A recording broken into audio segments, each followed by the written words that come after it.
जय हिंद दोस्तों। आज हम पढ़ेंगे केमिस्ट्री। क्या पढ़ेंगे? केमिस्ट्री पढ़ेंगे।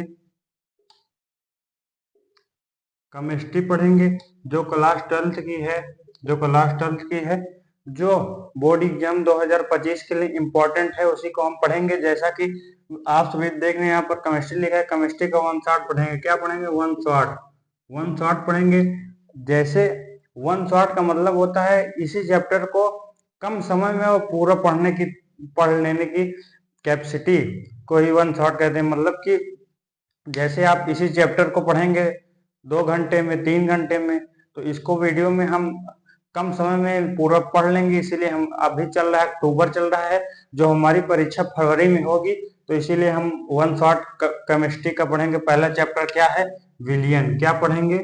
विलियन। विलियन। क्या पढ़े? विलियन। आखिर विलियन होता क्या है? जो बोर्ड पर लिखा है ये विलियन, विलियन होता क्या है? विलियन दो या दो से अधिक समांगी मिश्रण को संयोग कर देते हैं तो विलियन किसे कहते हैं? दो दो या दो या दो से अधिक समांगी मिश्रण को विलियन कहते हैं। मतलब दो या दो अधिक, फार्मूला डिफिनेशन हो गया, दो या दो से अधिक समांगी मिश्रण को विलियन कहते हैं। अब समांगी मिश्रण होगा तो होता क्या है, कैसे बनेगा? तो जैसे मान लीजिए चीनी है ना, और ये है क्या है? पानी है। अब इस दोनों का, इसको इरेज कर दे, आप लिख लीजिए, इस दोनों का संयोग करके क्या बनेगा? मिश्रण बन जाएगा। मतलब मिश्रण क्या बन जाएगा? शरबत बन जाएगा। शरबत। क्या बन जाएगा? शरबत बन जाएगा। जो यही समांगी मिश्रण हो गया।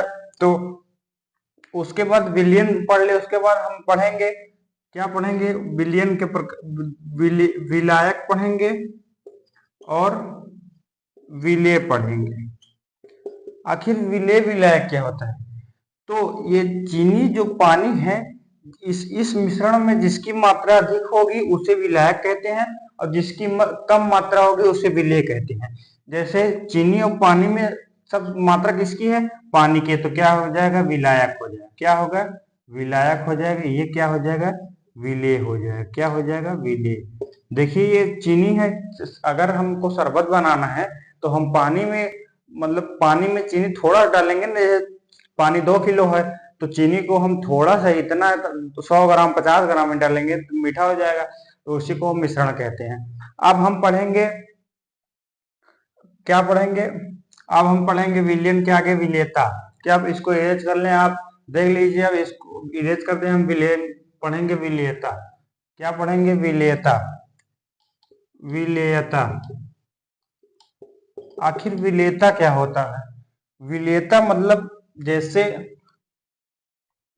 यही था, चीनी था और पानी था। चीनी पानी को मिलाते हैं तो ये मिश्रण बन जाता है। तो चीनी पानी जो है, चीनी में वो सॉरी चीनी जो है पानी में मिलेगा, ना कि चीनी पानी में। मतलब जैसे आप पहले पानी लेंगे, फिर चीनी लेंगे, जहर जो डालिए, लेकिन गल जाएगी चीनी और पानी बन जाएगा शरबत। इसी को मिश्र विलेयता कहते हैं। 100 ग्राम आयतन में उपस्थित 100 ग्राम आयतन में उपस्थित विलेय की अधिकता अधिकता को विलेयता कहते हैं। क्या कहते हैं? विलेयता कहते हैं। क्या हो गया? 100 ग्राम आयतन में उपस्थित विलायक को विलियन की विलेयता कहते हैं। अब हम पढ़ेंगे अगला टॉपिक क्या है। हम कम समय में पूरा पढ़ेंगे, इसलिए थोड़ा तेज मतलब तेज ही पढ़ रहे हैं। तो जाहिर सी बात है, ऐसा पढ़ रहे हैं कि आप सभी को समझ में आ रहा होगा। तो हम अब पढ़ेंगे इसके अगला टॉपिक पढ़ेंगे मोलरता। मोलरता। आखिर मोलरता होता क्या है? मोलरता किसे कहते हैं? तो मोलरता के स्पेशल दो क्लास 12th में आता है, इंपॉर्टेंट चैप्टर है, पहला चैप्टर। विलियन। अगर मान लीजिए पेपर हो रहा है केमिस्ट्री का, तो पहला चैप्टर विलियन है, तो पहला चैप्टर में कुछ ना कुछ आए, क्योंकि बच्चे सबसे ज्यादा पहला चैप्टर पढ़ेंगे। कोई बच्चा होगा जो पहला चैप्टर छोड़ने की कोशिश करेगा, इसीलिए छोड़ने की कोशिश मत करिएगा, ये पहला चैप्टर इंपॉर्टेंट है। तो मोलरता क्या होगा, प्रति लीटर आयतन में उपस्थित ग्राम तुल्यांक की संख्या ही विलियन की मोलरता कहलाती है। क्या कहते हैं, मोलरता कहलाती है। क्या कहलाती है, प्रति लीटर। मोलरता में क्या होती है, प्रति लीटर हो जाता है, आयतन में ग्राम तुल्यांक की संख्या है विलियन की मोलरता कहलाती है। तो भार बटे, इसे यम से प्रदर्शित करते हैं, भार बटे अणुभार अपान आयतन लीटर में। भार बटे अणुभार लीटर में। जैसे अब इसके आगे हम पढ़ेंगे, अभी एग्जाम्पल बाद में देख लेंगे क्वेश्चन। अब इसको हम अगला पढ़ेंगे। यहाँ अगला टॉपिक है मोललता। मोललता है तो यहाँ पर प्रति किलोग्राम क्या हो जाएगा, प्रति किलोग्राम हो जाएगा। प्रति किलोग्राम आयतन में प्रति ग्राम तुल्यांक के विलियन की मोललता कहलाती है। मोललता कहलाती है। ये भार बटे भार अपन आयतन, यहाँ लीटर में जो हो गया, यहाँ किग्रा में हो जाएगा, किलोग्राम में हो जाएगा। मोललता में संबंध क्या है, तो यही है कि जो ये मोललता होती है प्रति किलोग्राम में होती है, और मोललता हो जो होती है प्रति लीटर में होती है। अब हम इसको आगे पढ़ेंगे। जैसे हम अब एग्जाम्पल इन दोनों का देख लें, मोललता और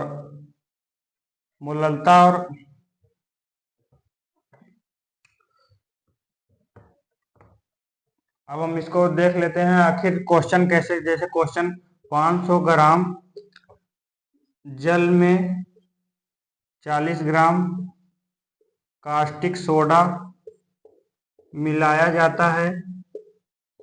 जाता है तो विलियन की मोललता बताइए। मोललता बताइए, क्या बताइए, मोललता बताइए। तो इसको कैसे करेंगे, जैसे मोललता है प्रति किलोग्राम, तो इसे यम से यम बराबर भार बटे अणुभार अपान आयतन में जो होगा, आयतन जो होगा लीटर में होगा। मोललता है ना, मोललता किलोग्राम में हो जाएगा। किलोग्राम में क्या हो जाएगा, मोललता किलोग्राम में हो जाएगा। तो अब हम कास्टिक सोडा है, कास्टिक सोडा फॉर्म NaOH होता है। क्या होता है, NaOH होता है। जो सोडियम का अणुभार होता है 23 होता है, और इसका होता है 8 होता है। अणुभार जो गुणा कर देंगे, जो ये है, ये परमाणु क्रमांक है। जैसे हाइड्रोजन परमाणु का वेग और परमाणु भार 1 होता है, तो यही परमाणु भार जो ऊपर रहता है। इसे भार, किसी चीज को हम लाल लेते हैं अपने सिर पे, तो भार रहता है ना, भार हमेशा ऊपर रहता है। तो 23 हो गया, तो इसका 8 होता है ऑक्सीजन का, 2 से गुणा कर देंगे 16 हो जाएगा। हाइड्रोजन के 1 मिला के 40 हो गया। तो 500 ग्राम जल में 40 ग्राम सोडियम घोलने पर तो मोललता बताइए। तो इसका भार बटे अणुभार अपन लीटर में, भार बटे अणुभार, तो 40 ये गया, 40 बटे 40 अपन आयतन जो हो गया लीटर में क्या हो गया, 500 बटे 1000। तो 40 बटे 40 गुणे 1000 बटे 500 हो जाएगा। 40 से 40 5 दूनी 10, तो 2 आ जाएगा। क्या आ जाएगा, 2 आ जाएगा, 2 किलोग्राम आ जाएगा। अब जैसे इसी में मोललता पूछ रहे था, क्या पूछ रहे, मोललता पूछ रहे था। मोललता यहाँ पर जो होगा लीटर में हो जाएगा, और यहाँ पर 40 यहाँ 2 जब आएगा तो लीटर में आ जाएगा। क्या करेगा, लीटर में। हमारी बात आपको समझ में आ गई होगी। अब हम पढ़ेंगे अगला टॉपिक जो है नॉर्मलता। नॉर्मलता किसे कहते हैं, नॉर्मलता किसे कहते हैं, अगला टॉपिक पढ़ेंगे। आखिर नॉर्मलता किसे कहते हैं, नॉर्मलता किसे कहते हैं। तो नॉर्मलता इसे कहते प्रति लीटर ग्राम तुल्यांकों की संख्या ही विलयन की नॉर्मलता कहते हैं। नॉर्मलता कहते हैं, इसे यन से प्रदर्शित करते हैं, किसे, इसे यन से प्रदर्शित यन से प्रदर्शित करते हैं। इसे किससे प्रदर्शित करते हैं, यन से प्रदर्शित। तो प्रति लीटर आयतन में उपस्थित ग्राम तुल्यांकों की संख्या ही विलयन की नॉर्मलता कहलाती है, इसे यन से प्रदर्शित करते हैं। अब हम अगला, उसके बाद इसका हो जाएगा यन बराबर भार बटे तुल्यांकी भार अपन आयतन जो होगा लीटर में हो जाएगा। तो भार बटे तुल्यांकी भार अपान आयतन में हो जाएगा।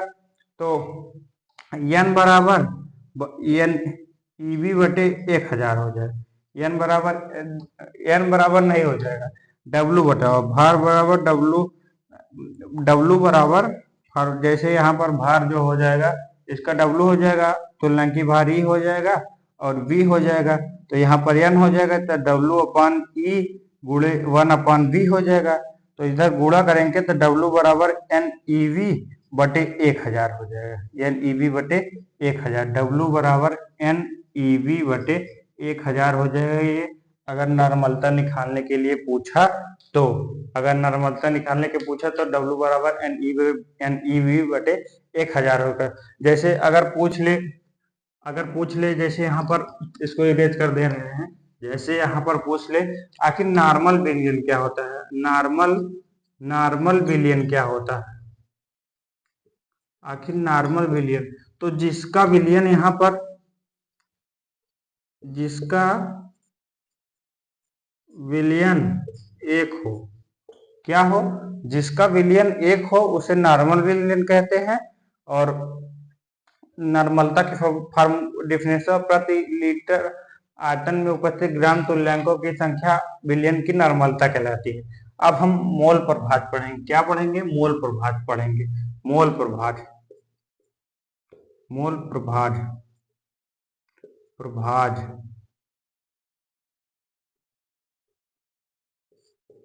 आखिर मोल प्रभाज किसे कहते हैं।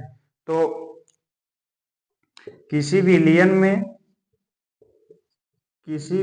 में उपस्थित विलेय के कुल घटक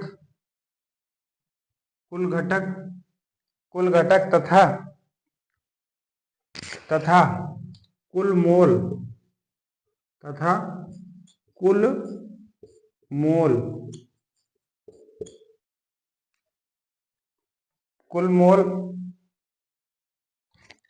के अनुपात को मोल प्रभाज कहते हैं।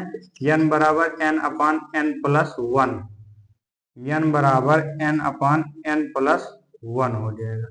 तो आप इसको से, तो किसी विलयन में उपस्थित कुल घटक तथा मोल प्रभाज के अनुपात, कुल घटक n है, मोल प्रभाज n है हमारा, और मतलब विलयन जो होता है विलेय तथा विलायक से बनता है। तो इसीलिए यहाँ पर 2 रहेगा, एक विलेय रहेगा, विलेय को n मान लेंगे, विलायक को n मान लेंगे, तो n बराबर n प्लस 1 अपन ये हो जाएगा। तो जैसे ऐसे इसको समझ लेते हैं, जैसे 36 ग्राम जल को 46 ग्राम C2H5OH एथिल अल्कोहल को घोलने पर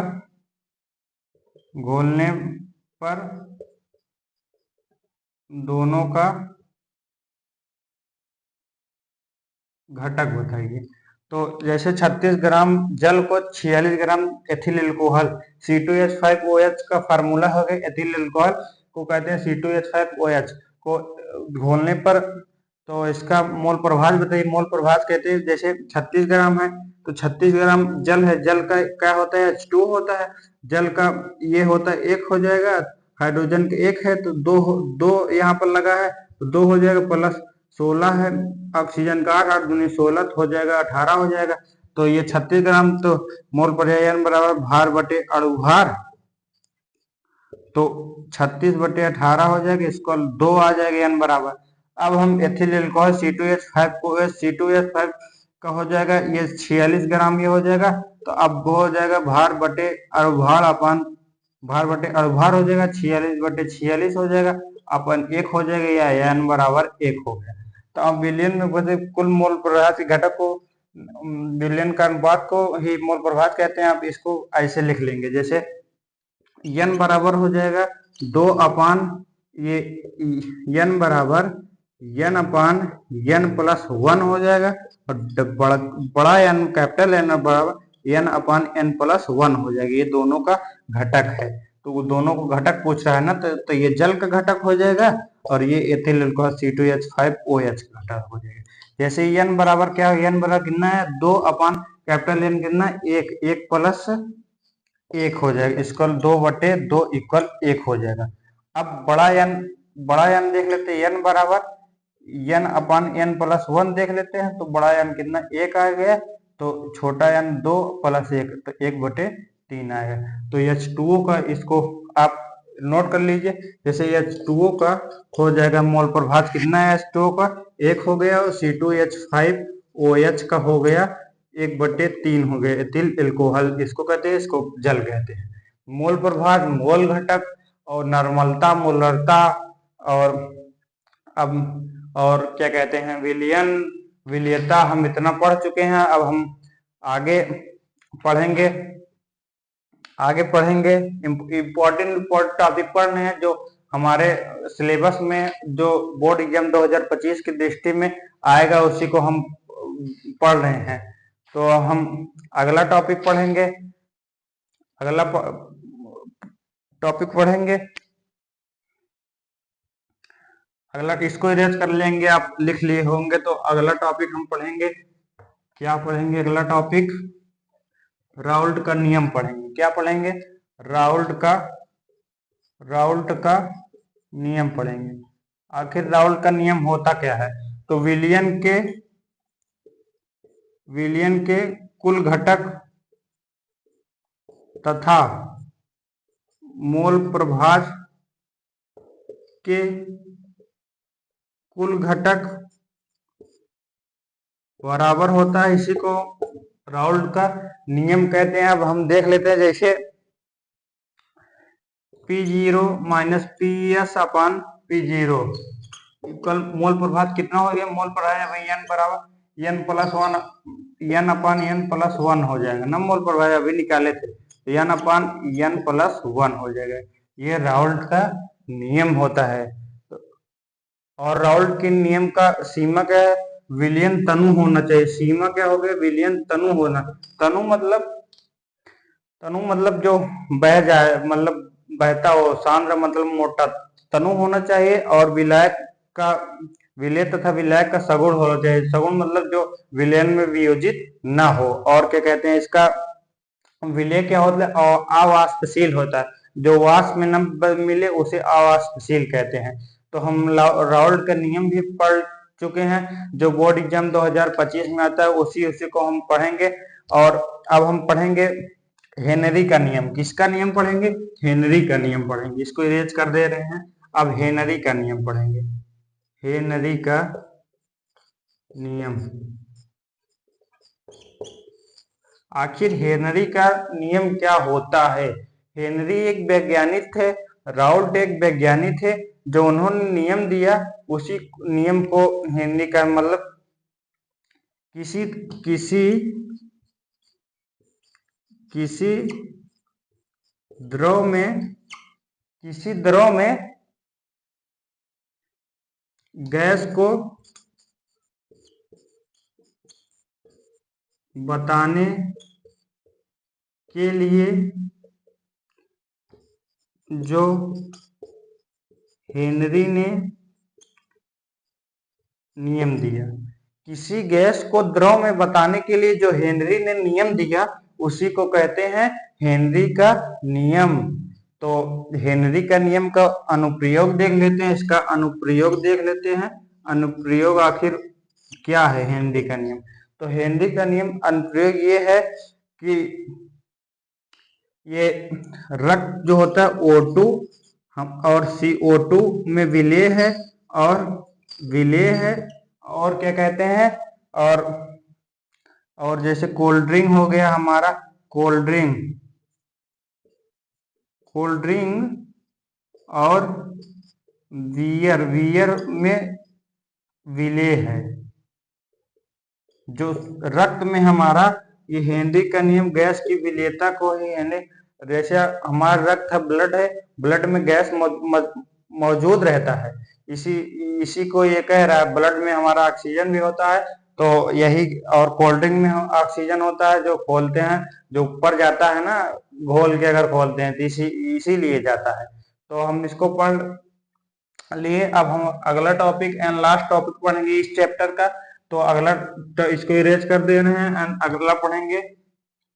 अगला पढ़ेंगे क्वेश्चन, ये वेरी मोस्ट इंपॉर्टेंट है।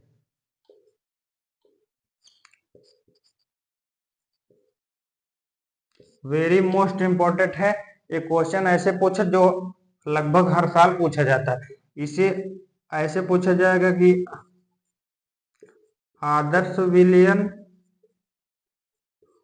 और अनादर्श विलयन, आदर्श विलयन और अनादर्श विलयन किसे कहते हैं? तो आदर्श विलयन और अनादर्श विलयन में अंतर, ये आदर्श विलयन और अनादर्श विलयन में अंतर यही बोर्ड एग्जाम में 2025 में आने की संभावना है, या आ भी सकता है, ऐसा नहीं कह सकते हैं। तो अब इसको अंतर पढ़ लेंगे जो हर साल आता है, वेरी मोस्ट इंपॉर्टेंट है।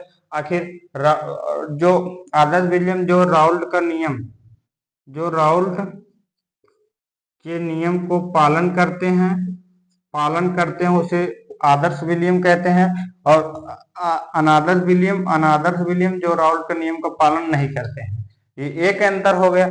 और दूसरा अंतर हो गया ये डेल्टा V बराबर 0 होता है, ये डेल्टा V बराबर डज नॉट 0 होता है। ये डेल्टा V बराबर 0, ये डेल्टा V बराबर डज नॉट 0 होता है। और ये डेल्टा H बराबर 0 होता है, ये डेल्टा H बराबर डज नॉट 0 है। ये तीन नियम हो गए अंतर, तीन ही अंतर लिखना होता है ज्यादा। तो हम आदर्श विलयन अनादर्श विलयन आज हम टॉपिक इतना पढ़ चुके, जो हमारा विलयन चैप्टर फिनिश्ड हो गया है।